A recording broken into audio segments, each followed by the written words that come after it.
Hello everyone and welcome back to Family&Fusion.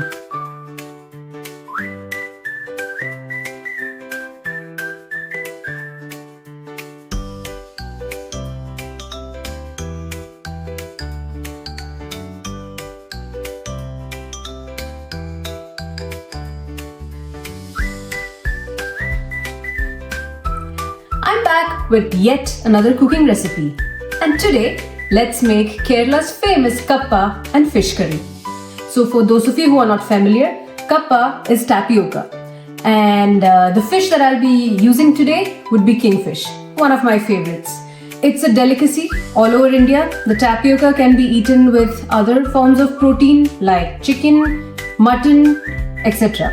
But like I said, today we'll be making it in the most common form, which is Kappa and fish curry.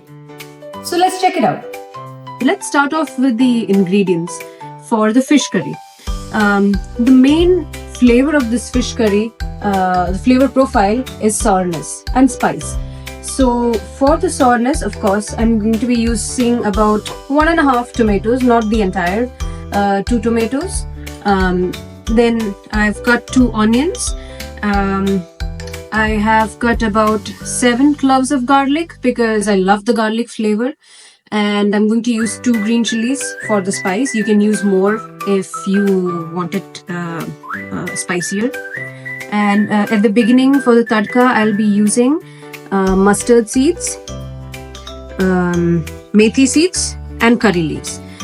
Now and before that, like the masalas that I'll be using are very simple, just turmeric, red chili powder and Kashmiri chili. The Kashmiri chili is what will give the curry the red color. Now the most unique and important ingredient of this particular type of fish curry is this. In Malayalam it's called kudampuli. I think in English it's called kokum, but I'm not sure. I don't seem to be able to find it here in the US in the Indian store, so I always get this from India. And this is what gives it that special extra tangy flavor to the fish curry.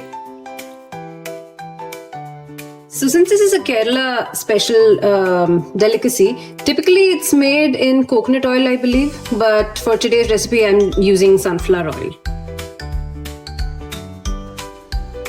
So I'm adding the mustard seeds and the methi seeds since it's become hot. So as the mustard seeds start spluttering, I'm going to put in some curry leaves as well.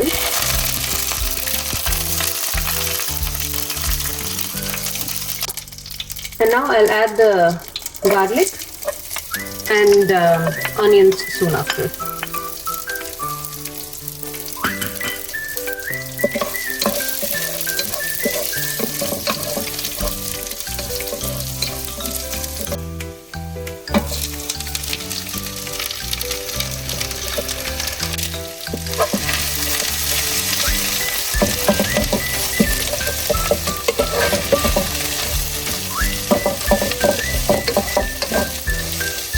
I'm adding some salt now to just allow for faster cooking. So now that the onions have caramelized a little, I'm going to add some of the masalas so that they cook before I add the tomatoes. I'm adding about just a quarter spoon of chili powder for now. So if you all feel like having it spicier, please feel free to add more of the red chili.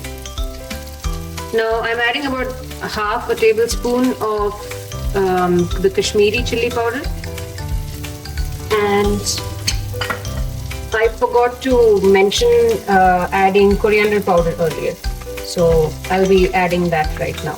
So that's about like 3/4 of a tablespoon of coriander powder. I'll give it all a good stir now. And if your onions have gone dry in the meanwhile, like it has a little bit for me right now, I'll be adding some more oil to this.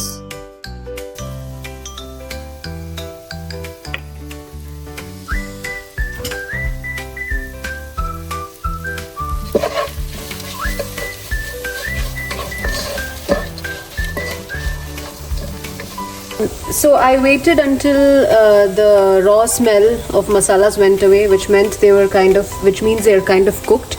So now I'll be adding the tomatoes I showed earlier. Like I've sliced about a tomato and a half, and the green chilies that I showed earlier, I'm going to add those now.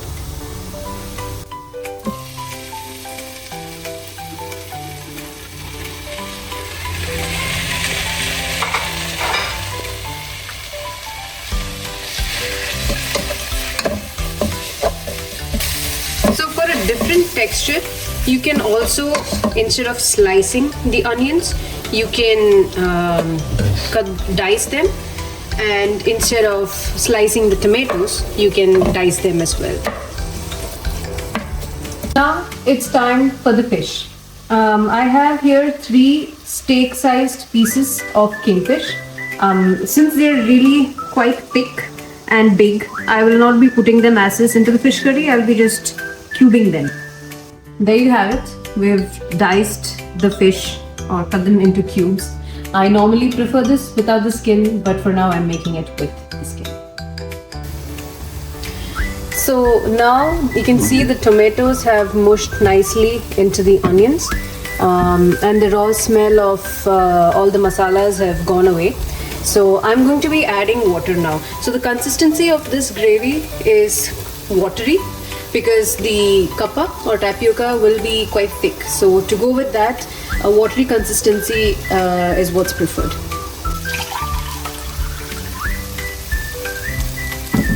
I'm adding about 2 cups of water.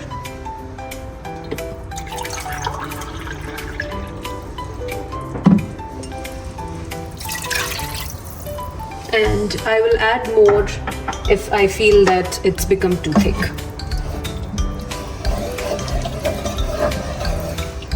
At this point, you can also check the salt and add it as needed. And you can see that there's this nice red color that has come to the fish curry, which is what is expected.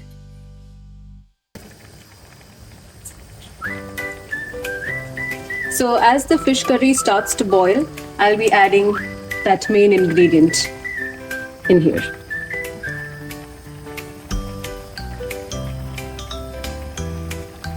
So the fish curry has sufficiently boiled now, and it looks like the gravy has gone down a little, so I'll be adding some more water. But in the meanwhile, before that, let me add the fish pieces to this now. Now I'll give it a good mix. We'll try not to toss it and turn it too much, else we risk the fish breaking.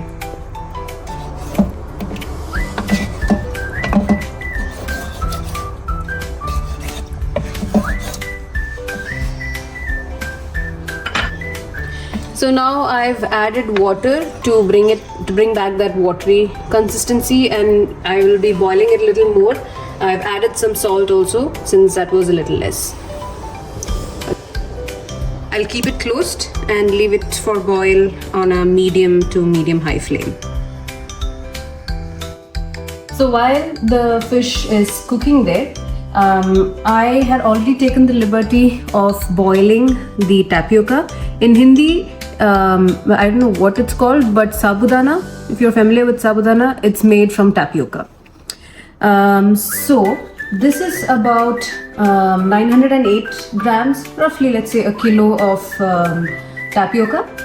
I've already pressure cooked it with some salt and turmeric. Okay. Now the ingredients needed for the tapioca are mainly just 3. Lots of garlic. I have here about, let's say, 10 to 12 cloves of garlic. I have some green chili, one of which I'm planning to grind with the third ingredient, which is coconut, and the other I would just put it in as part of the tadka. So I have here about 3 cups of shredded coconut. I feel that should be sufficient for about 1 kg of tapioca. And to this, I'm adding, like I said, about 10 to 12 cloves of medium-sized garlic. I'm also adding one green chili to this. I don't think generally people add the green chili to the coconut paste. I just like a bit of spice, so I'm doing that. About a cup of water to this so that we get a nice paste mixture.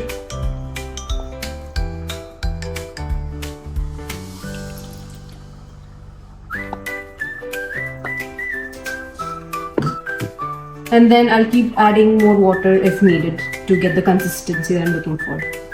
I'll also add salt here. So let's say about half a tablespoon of salt. And about just a quarter tablespoon of turmeric.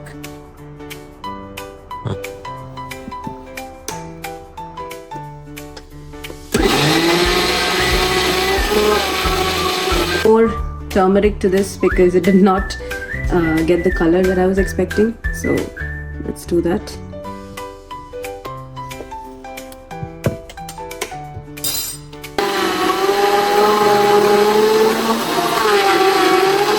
I'm now transferring the tapioca into another vessel where I will be mashing it.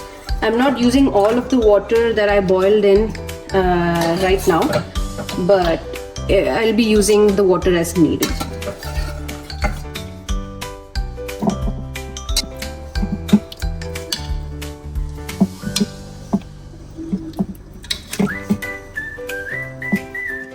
So I've mashed it a little, added a little water because it will become dry. The tapioca will soak up that water. I like this semi-gravy form. You can have it drier too, but I like it in the semi-gravy form. The water will reduce, so this is what I'm going for. And now I will add the coconut paste that I'd made earlier to this mixture.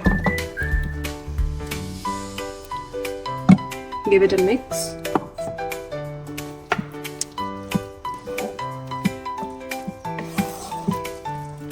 So since the tapioca was already cooked, all I had to do was just to wait for the coconut to cook. It's a little more liquidy than I guess we're all used to because I use 3 cups of coconut. Maybe you just need to use 2 cups for this 1 kg of tapioca. And you know, in case this happens, if you have more tapioca at hand, you just need to cook it and add it to this, and then you get the consistency you want. So that much time was enough for the coconut to cook. I'm going to add the tadka now.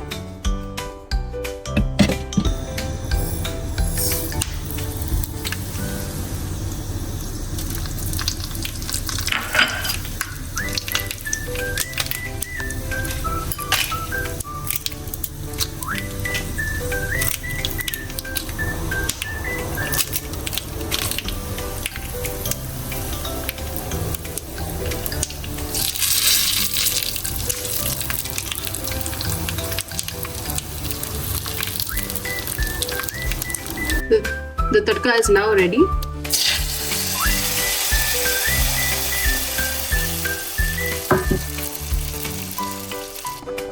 So I'm giving the fish last bit of stir.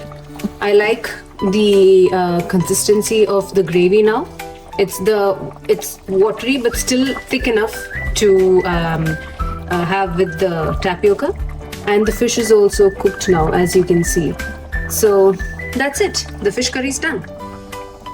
So there you have it, the tasty tapioca and fish curry. So I know there were a few adjustments that were supposed to be made. I hope you do that when you try to prepare this, and I really hope that you try to prepare this because I'm telling you, it is a wonderful meal to have. I hope you enjoyed this video, hopefully like the others as well. So please don't forget to like, share this video and subscribe to Family&Fusion if you haven't done so already. I'll see you all in the next video. Bye-bye.